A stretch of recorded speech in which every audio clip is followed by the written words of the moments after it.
Breaking news, breaking news. This just broke like an hour ago. This was not supposed to be part of the conversation today, but as soon as I said it on the timeline, I said, let me add it to the show notes.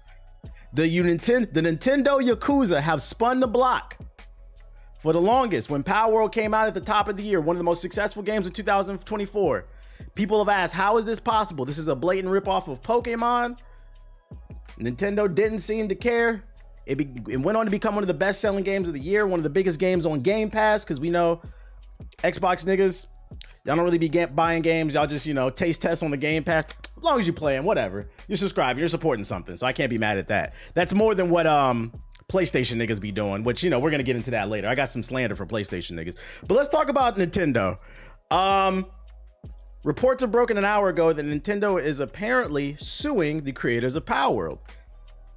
It's official. Nintendo and the Pokemon Company are taking legal action against Palworld developer Pocket Pair. The companies filed a lawsuit against the developer today, September 18th, seeking an injunction against the infringement and compensation for damages on the ground that Palworld, a game developed and released by defendant, infringes upon multiple patent rights. Nintendo will continue to take the necessary actions against any infringement of an intellectual property rights, including the Nintendo brand itself, to protect the intellectual properties it has worked on to establish over the years in Nintendo's statement. The filing is absolutely massive news and follows months of speculation that Nintendo would take legal action over the indie survival game that's been referred to as Pokemon with Guns. Nintendo previously released a statement about Palworld in January, vowing that they intended to investigate and take appropriate measures against any potentially infringing content. A modder also claimed that Nintendo has come for me after posting a clip with Pokemon's Ash Ketchum in Palworld. But 6 months later, in June, Pocket Pair insisted that Nintendo had yet to make a complaint in response. Oh, they're just yapping at this point. This is interesting. This is interesting, and I have to say, I'm not arguing for whether this is right or wrong, because truthfully, these are two corporations going at it, and I don't give a fuck about a corporation. What I'm about to say is just simply arguing from a strategic point. This is TBH, the war general, the Hokage speaking right now.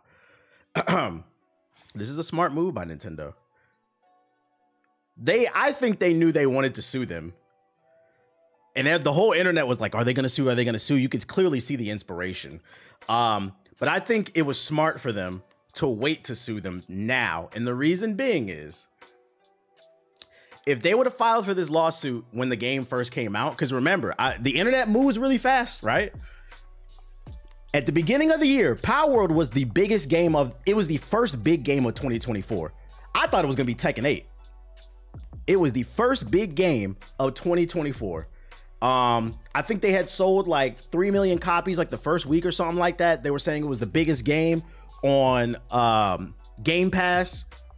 You couldn't say nothing negative about this game. Everybody and their mama was on it, having a good time. All the streamers, all the regular folks.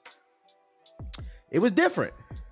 So I think if they would have served them papers at the height of Palworld's success, there would have been a lot of pushback. The people who love this game would have said, no. And it would have gave a lot of negative press to Nintendo. They could still do whatever they want if they're within their legal right. You have every right to sue for whatever you want. Doesn't mean you're going to win, but you have the right to do that. But they would have got a lot of negative PR for that because people love the game. Now, the reason I say this is smart that they did it now, because nobody gives a fuck about Palworld right now.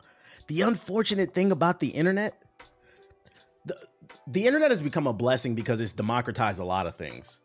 It's gotten rid of a lot of gatekeeping. Things that weren't possible are now possible. Like me being able to yap to y'all about the news. This wasn't possible 20 years ago. It's also given power to people who want to create games, because before there was gatekeeping. You had to work at you had to go to school to learn how to code or do art, whatever, and then you had to work at one of these studios. It was almost like the music industry, right? But now anybody can download the Unreal Engine, and you can get on YouTube, watch some tutorials, and just teach yourself how to make a game. And I think if they would have came out at the beginning and tried to sue them, they would have got a lot of negative PR. They waited until they are down. The numbers are dwindling. Matter of fact, last week an article came out where they were talking about potentially considering going free to play as the numbers dwindle. I think they came out and said they weren't going to do that, but it was something on the table. So it's on the decline. Nintendo chose to attack when nobody gave a fuck. So now the power is all in Nintendo's hand. Now, on the opposite side of the spectrum, does Nintendo have a case? I don't know. I don't know. Nintendo did not create the concept of monsters, you know, collectibles. They didn't create that. Where I think they could have a case, the issue, because there's other Pokemon clones out there, right? You can't copyright like a general idea. It has to be a very specific idea. Where I think they might have a case is there are characters that look very identical to other Pokemon. I'm trying to think like that. The main character, he looks like Electabuzz or whatever. Let me see. Palworld. Yeah, like Digimon exists. Like you can't tell me this character right here is not an Electabuzz, basically. And I think that's gonna be their issue. So I think this could go either 50-50 could go out either way. Also, if they find out some type of paperwork, some documents, maybe they find out like Pocket Pair had a former employee of Nintendo or the Pokemon company came over to Palworld and fed secrets or something like that. What's next? They're gonna sue the Tim devs too. I don't know. I think that why I say it's 50-50 and I don't know if Nintendo can guarantee to win this one is although there's clear inspiration there, it's kind of hard to win a lawsuit when it's just inspiration because at the end of the day, if you played Palworld, it doesn't actually play like Pokemon. Like, yeah, you do collect monsters, but it's just as much as a survival action game as it is a collectathon with like monsters. So like this one, I don't know which way it's going to go. It's going to go 50-50. It's not Pokemon at all. Yeah, and then on top of that, it's got guns. Like I said, the only thing I think they can argue is like inspiration from the characters, but like, I don't know, that I feel like that might be a weak argument. Yo, shout out to Drexit with the sub.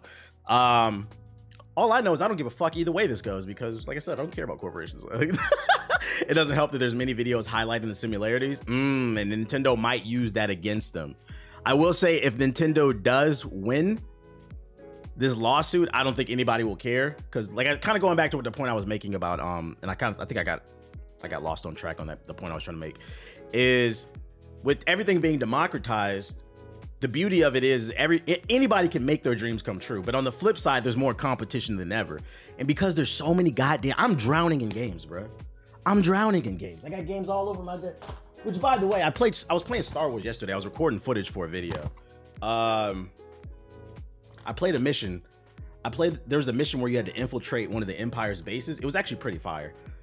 Like this game, when it's good, it's really good. But then there's moments where like, it's like, it feels like another Ubisoft game. I feel like it needed more time in the oven, but like when it's good, it's good. I played a really good mission yesterday. But anyways, I'm drowning in these games, bruh.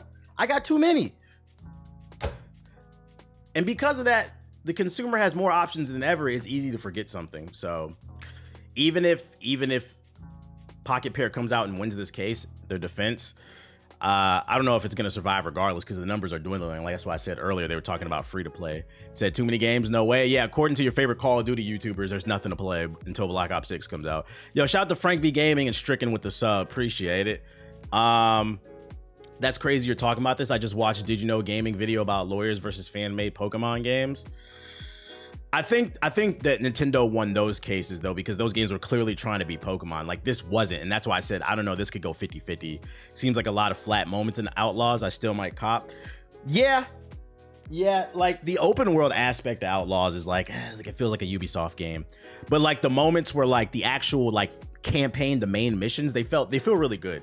I'm like, maybe you guys shouldn't have made this open world and just focused on producing more of a linear experience with some open world options within the campaign missions and then maybe add space in there. But like the open world aspect, yeah, it kind of feels like another Ubisoft game basically. And that's kind of what I'm talking about in my video. Kind of the rise and fall of Ubisoft. That'll be coming out soon. And then I'd segue into how Star Wars Outlaws represents everything wrong with Ubisoft, where it's not necessarily a bad game, but it's kind of complacent. It's the price for me. What up? Have you beat Wukong yet? I haven't played it since that last stream. I've been busy. We're gonna get to it though. Are you getting Astrobot? I streamed it last week, bro. I uploaded footage. YouTube.com/Hokage highlights. Where's it at? I was actually looking for it. Where's my copy at? I thought it was on my fucking desk. Yeah, I streamed it last week. I uploaded it to Hokage highlights. I actually don't know where it is, actually. Oh, there it is. Right here. YouTube.com/Hokage highlights. I uploaded the gameplay. I got a video coming out about that too. But yeah, that's the Nintendo news. My hot take is that the open world games appeal to younger audiences that got more time on their hands. That's a little bit of it. I think also too, I could argue these games appeal to people maybe who haven't played these type of games. Because I think one thing we forget, if you're in a stream like this, where we're a little bit more hardcore, not everybody plays every game that's out. So to us, Star Wars Outlaws feels like another open world Ubisoft game but to somebody who only plays Call of Duty and 2K, it's mind blowing. It's kind of that. It's the Spider-Man 2 effect, right? Spider-Man 2 should have won Game of the Year over Baldur's Gate 3 because most of the people who are raging about Spider-Man 2 being Game of the Year, it's because all they play is fucking Call of Duty, 2K, Madden, Roblox. So when they play Spider-Man 2, it's the most mind-blowing thing. But anybody who played Spider-Man 2 and plays a lot of games knows that's just another PlayStation exclusive with the generic over the shoulder third-person camera like God of War 2018 and The Last of Us. Not exactly like gameplay, but in terms of like the presentation and shit like that. Super cinematic. Yeah, that's a fair point. Open world fatigue is definitely a thing. Definitely a thing. So yeah, we're gonna keep an eye on this story. We're gonna see how it continues to play out. But this is breaking news as of today, like an hour before I started streaming. We're gonna keep our eye on what Nintendo is doing. That's what I got for Nintendo. PlayStation niggas come to the front. You're gonna get slandered. Before I start the slander, I'm gonna start doing this because I do feel like the people at Hokage Highlights, when I upload highlights to the channel, I feel like some things get lost in translation, like context. So I'm gonna start giving context when I start sharing these stories. When I say PlayStation niggas, when I say Xbox niggas, when I say PC niggas, I'm talking about fanboys. I'm not talking about people who are fans of the platform. I'm talking about delusional losers who fight the corporate console war. Corporate cocksuckers is who I'm talking about. So when I say PlayStation niggas, understand that's who I'm talking to. If you're just a normal gamer who prefers PlayStation, you're good. All right, now that we have a better understanding of that, yeah, Sony ponies. Now that we have a better understanding of that, PlayStation niggas come to the front. Here on this channel, one of the agendas that I push is you niggas don't buy games. Matter of fact, let's pull up the data. Can I should have saved this shit. Top PlayStation games, August 2024. Let's see if we can find the data here. August 24 is top down. What the fuck is wrong with this shit, bro? I can't get no damn stats. Bro, what the fuck is wrong with y'all website? I'm gonna have to open this in another web browser. It might be my web browser. Let's try Brave. Bro, I was actually surprised to see Astrobot in the top PS5 games. Oh, it was trending. It was trending. Yeah, it's the web browser. All right. August 2024's top downloads, Black Myth Wukong. That makes sense. That's new. But what do we have after Black Myth Wukong? This is why we pull up the data. This is, by the way, PlayStation niggas. Before you get mad in my comment section and call me an Xbox fanboy, I own every platform. I'm streaming from a gaming PC. I got Xbox, I got PlayStation. Go fuck yourself. I got Nintendo too. I play everything over here. Remember, we're not corporate cocksuckers. This is the official PlayStation blog. This is official data, you niggas. After Black Myth Wukong, what's number 2? Madden in the US. In the EU, we got Grand Theft Auto. College football, Grand Theft Auto, Star Wars Outlaws, that's new, I'll give you all that. Rainbow Six, Spider-Man 2, Baldur's Gate 3, surprising. Hogwarts Legacy, surprising. WWE, Helldivers 2, Ghost of Tsushima, y'all still playing that. Sea of Thieves, an Xbox game. Elden Ring, Gran Turismo, Call of Duty, Cyberpunk, Among Us, MLB The Show. Y'all play mostly old games. Y'all don't buy games like that. That's the agenda that I always push. The top games are always free-to-play games and older AAA titles. Sea of Thieves is still up there, bruh. I say all that to say this. The thing that kills me the most, though, and this is why I get on PlayStation niggas the most, because I like Xbox niggas, they can be annoying sometimes. But PlayStation niggas, they be in Twitter spaces, just yapping all the time about the superiority of their platform. But you niggas don't buy games like that. Final Fantasy VII, the greatest RPG of all time, according to every PlayStation nigga, is not selling. We have another article that states it's not selling. According to Square Enix financial results, Final Fantasy 14, which I'm going to give a pass because that's older, and Rebirth didn't meet expectations. We released multiple new titles, including, oh wait, is that 16 or 14? I don't know these damn Roman numerals. Which one is that? My bad, hold up. Let me search, let me make sure. 15, no, that's not 15, because there's the I. That's 16, right? That's even worse. Oh my God, my fault. I'm thinking this was 14. I'm glad I searched that. Damn. You niggas didn't buy, and I'm gonna give, you know what, PlayStation niggas, I'm gonna give you a pass on Final Fantasy 16 because I think that game sucks. But Final Fantasy 7 Rebirth, Final Fantasy 7 Remake Part 2 to the greatest RPG of all time according to y'all, the RPG that redefined the genre, y'all are not buying it. We released multiple new titles, including 16 and Rebirth, but profits unfortunately did not meet our expectations. Damn, this shit in Japanese. Translate. Where this shit at? Boom. Ew, I'm not going through that. This man linked, I think he linked the wrong damn article. You said I bought both of these games. Some of y'all do buy them. I just don't understand why y'all have so much time to sit in Twitter spaces, but y'all won't buy the greatest RPG of all time. And you know the crazy part is, I remember when Astrobot first got its reviews, they first came out, people were screaming as game of the year. It was niggas under there. No, it's not game of the year. Final Fantasy 7 Rebirth is game of the year. How would y'all know? Most y'all didn't buy it. Most y'all did not buy this game. If you did, Square Enix wouldn't be on the internet. Please buy this shit. Please. We need you to buy the greatest RPG of all time. We need you to buy 100 hours of mini games. Please. Astrobot is game of the year, in my opinion. I'm really enjoying it. I need to play it more. I don't want to give a definitive opinion yet, but it is fire. So, it's just a friendly reminder. PlayStation niggas are on fraud watch. Should have released it on where my sound at? Just a friendly reminder. PlayStation niggas, you're on fraud watch. Shut the fuck up and go buy a game. We don't care about what you think is great if you ain't played it. How do you know? Get them roaches out your PS4, bitch ass niggas. The good news is, although you guys didn't buy Final Fantasy 7 Rebirth, you're gonna get a chance to buy another game that you've already played, because PlayStation niggas love remasters. Uncharted, the remaster collection, The Last of Us remastered on the PS4. And then remember, The Last of Us remastered on the PS5. Then we got The Last of Us 2. Now we got The Last of Us 2 remastered. Can't forget the HBO show. Season 2's coming. They've already confirmed there could be a season 3, and maybe even a 4th. And now you're getting a remaster of a game. It's cool, but it's nothing groundbreaking.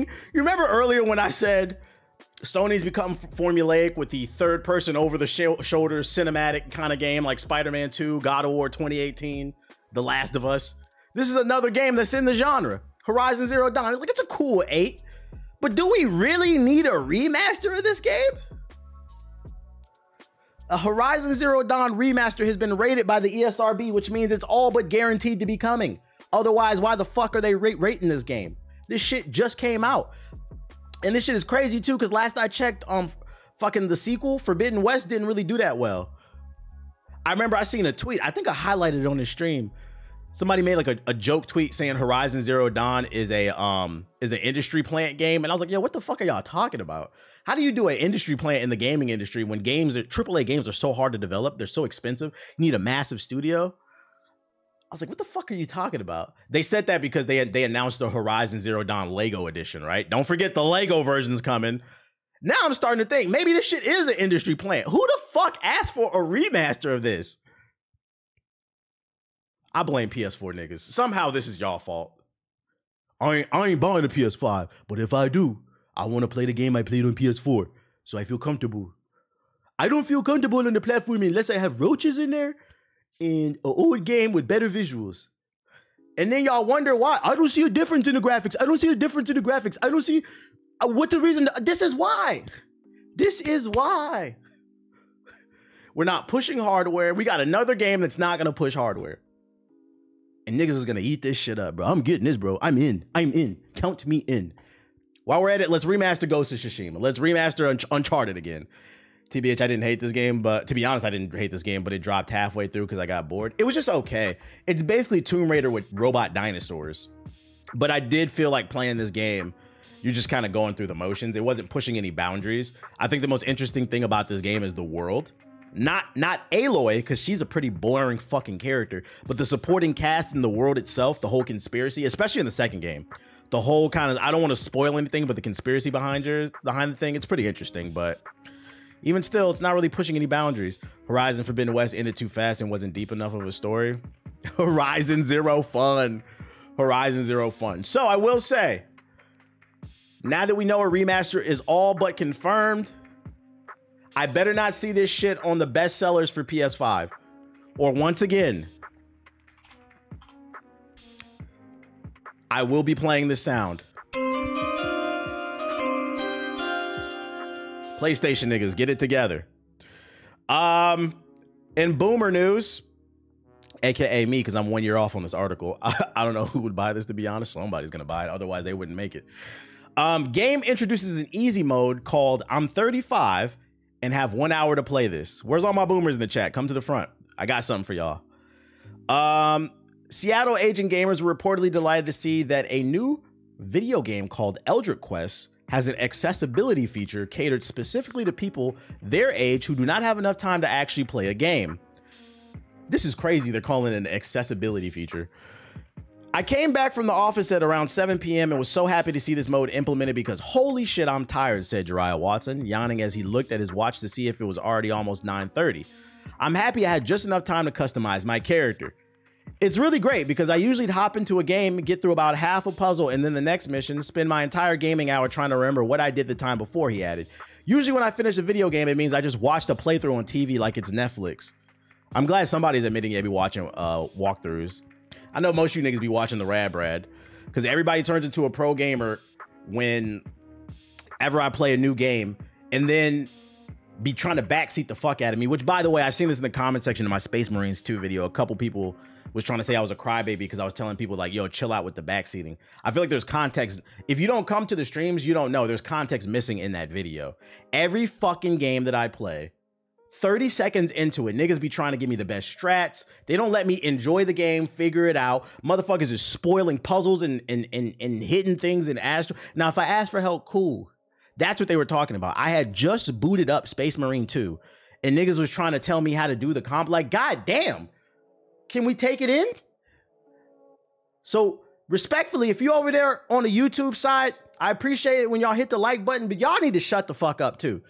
Because context matters. If you imagine you playing a game and a nigga sitting over your shoulder, soon as you boot that shit up, you don't even get a tutorial. Press A to jump. Nigga, hey, you need to press A to jump. Like, chill. And then when I genuinely need help, hey, chat, how do you do this? Where am I supposed to go? Crickets. Now niggas is on YouTube on the Rad Brad channel. Rad Brad says at 20 minutes and 32 seconds, you got to go here. I knew you didn't play the game. Because remember what? 60% of gamers play games that are 6 years or older. And the ones who do play new games, of that 40%, usually they're 3 years old. Anyways, let's get back to it. The game developer said they were happy to help fans connect with gameplay in a way that suits their needs. Usually developers try to shame people into choosing the higher difficulty, said lead designer Rory McGrath. They do stuff like calling the easiest difficulty baby mommy get my binky, but it turns out this stuff is usually useful for people who have babies. We're here for you, and we know that being 35 is really, really old, whether you're willing to admit it or not. At press time, Watson admitted that he hadn't actually touched Eldritch Quest in 2 weeks, though because his wife really wanted to start watching The Bear instead. We should look at them Black Myth Wukong achievements. That shit is fucking crazy. The question is, all right, so the reason I brought this up, though, the reason I brought this up is, do y'all want to see this become a trend? Would y'all want to see this become a trend in gaming? As long as it's optional, I don't care. I mean, enjoy your games. You paid for them. I'm not going to be mad at that shit. Like I said, just don't come like Elden Ring. Don't come sit at the champions table. We don't want to hear that shit. if you played the 35 and up mode, like I understand people got responsibilities and shit. Should he even be on the game? Yeah, if you got kids and shit, you could be on the game. I'm not gonna be like that.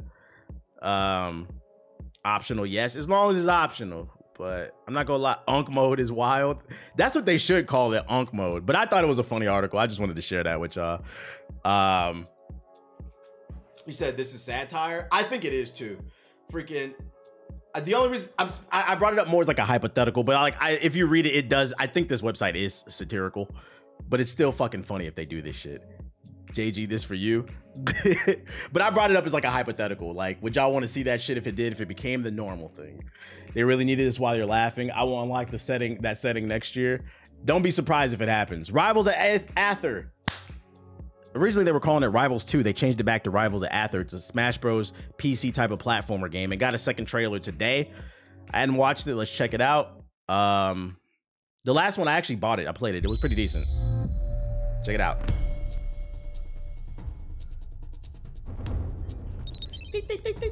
What is a rival? Is it a powerful enemy? Rival is Gary Oak. Someone who steals your thunder.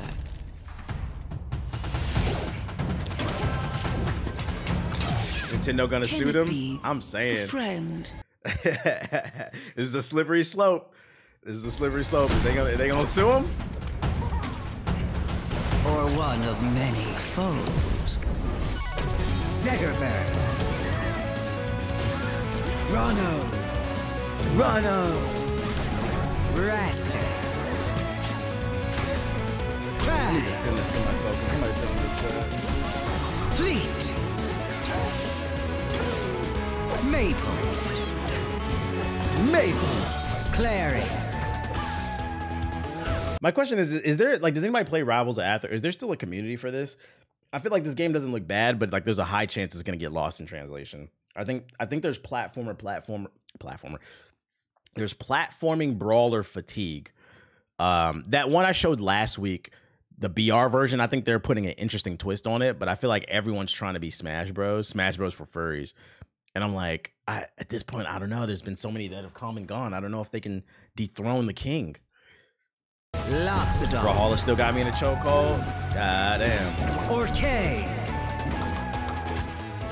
Brawl Brothers. Or is it just a reflection of what you truly desire?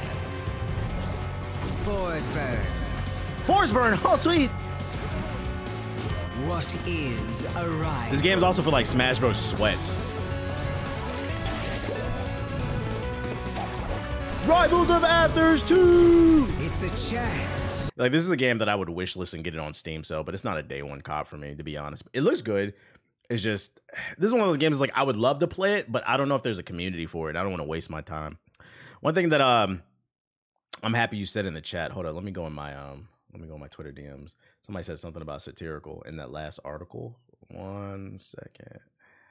I'm so glad that you said that in the chat. Here we go.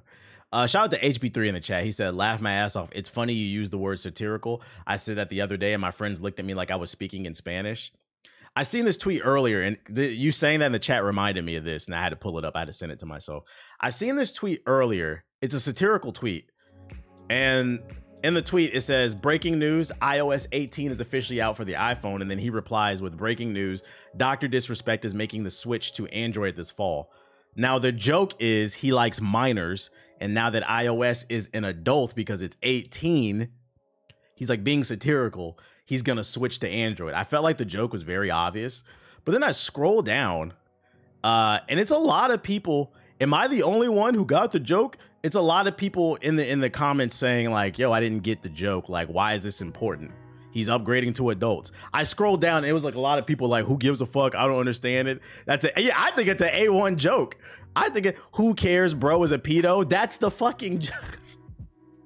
It was, if you scroll down, it's a lot of people in this shit that did not. There's new comments. So the ones I saw earlier, they're not going to show up now. But it's a lot of people that didn't get the joke. And I'm like, it makes me think, I'm like, yo, because I feel like sarcasm is a big part of my shtick. Is there a lot of people that watch me and don't understand I be joking half the damn time? And then it kind of goes back to the whole argument about how fast food content, these TikToks and Reels are really frying people's brains. Like there's somebody, I have a TikTok that was doing pretty well, and in the comment section, somebody said, he was like, I was rocking what he was saying in the beginning of the TikTok, but then I seen it was a 57-second yap fest, and I had to turn this shit off. And people are like debating him in the comment section. I'm like, yo, are y'all brains that fried? Because I'm setting up a joke at the end that y'all can't get through a 57-second video. Y'all don't understand irony, sarcasm. It's like the only thing people understand in terms of comedy is slapstick comedy. It's getting bad out here. People these days don't do sarcasm. They only speak TikTok. It's getting bad out here, man. Deadass, are you joking? I thought you was just an asshole. Well, sarcasm and asshole go hand in hand. Yo, shout out to Geraldo with the $10 donation. I don't know if it popped up on the stream, but I see it on my phone. I appreciate you. Brain rot. Yeah. Like people being able to actually comprehend things that people were saying. I'm like, man, we need to bring stand-up comedy back, man. Bring it back. Speaking of bring it back, YouTube. Normally I don't cover stuff like this on the stream, but freaking for those who want to be content creators out there, I thought this was pretty cool. YouTube announced a bunch of different features that are coming to the platform, and I thought I'd make some of y'all aware of it in case you ever want to get into content creation or you are a content creator. Some AI-driven tools, some tools to help smaller creators. The main thing was communities. That was cool. I keep my TikTok highlights under 30 seconds for that reason. That's nasty work. There's a special connection between you and your most loyal fans on YouTube, the ones who are always there, never missing a moment. We want to embolden you to connect with communities. More than just comments, communities, your very own corner on the internet, right on the creator's channel, will be a central hub to discuss videos, share fan art, connect with like-minded individuals, and build a vibrant sense of belonging. Communities are available now on a handful of channels, and we plan to test more with you this year. Basically, it's kind of like YouTube is implementing their own kind of Discord, Reddit type situation. They're taking that, the community posts like a whole new level. So basically, if you're on my channel, you can make a post. Like you could make a post on the community tab, like, hey, what did you think of this video from TBH? Or have you guys seen this video from this channel? Or you can post art. Yeah, so like Discord, basically. But it's built into the website, and it's gonna be on each person's channel. I'm curious, Facebook groups. Yeah, I'm curious to see if people will take this. At the end of the day, just be aware it is a tool coming. Also, they announced up here more AI-driven tools. You'll be able to generate thumbnails inside of the YouTube Creator Studio that you can use as inspiration, as well to help with like titles and tags and stuff like that. And then also you'll be able to use AI to dub over your videos. So like, let's say you upload a video in English, you can I think they said they're launching with Spanish, Portuguese, Russian, I think, and some other stuff. Basically, it'll automatically translate your videos via AI into another language and have you speak in that language, which I thought was fucking crazy. I was like, that's pretty cool. You copping the iPhone 16 this week? Nah. The main feature, the AI for the iPhone, it's a software update, so I don't see a reason to upgrade like right away. When the update comes out, maybe, I don't know. Oh, Spotlight Rising Stars with Hype. This was the one that kind of went viral today. Turn up the volume of those rising stars you can start talking about. Hype gives people a new way to show support for emerging creators they believe in. By hyping a video, fans have a shared purpose to connect their favorite creators to a new audience. Videos with the most hype points will be featured on a special leaderboard, increasing their chances of discovery and recognition. You've been testing it already in Brazil, Turkey, Taiwan, etc., etc. More details coming. So basically, well, under videos, you'll be able to hit the hype button if you really like something, and it'll put it. Basically, YouTube is bringing the charts feature back. Just another way for people to grow. I just hope that there's like some defenses in place to stop people from abusing this shit.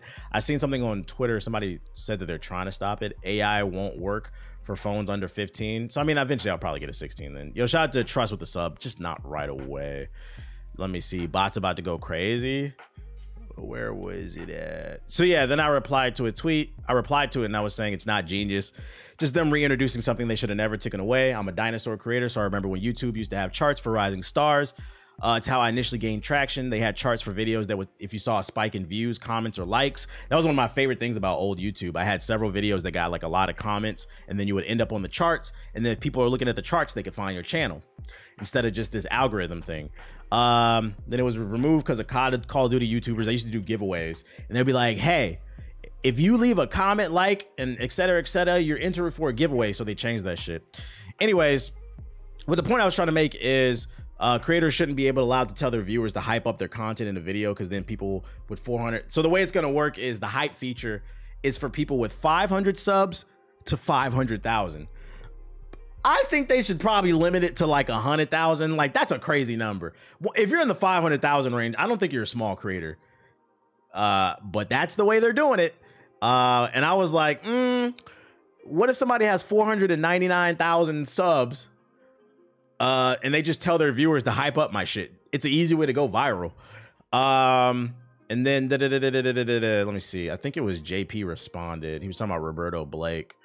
Yeah, here we go. He said this space was held by Roberto Blake, and I actually asked about it. He said based on what they presented, it seems like that won't be that easy to abuse. So then Roberto Blake actually responds, and he says 3 times per week, creators can't really abuse it for their own videos. Only works on videos published in the last 7 days.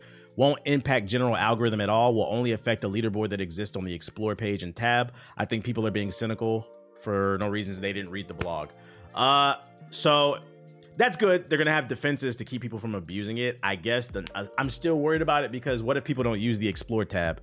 Let me ask y'all, do y'all use the trending page? I don't ever check the only reason I know a video is trending on YouTube is because I'll look at the video, thanks to the algorithm, and then below the video, it'll say trending #1 or something like that. But I don't look at the trending page. So I think the success of this is only going to matter if the average user is using the leaderboard. You said, nah, nope. We'll see. We'll see. Kudos to YouTube because they're trying.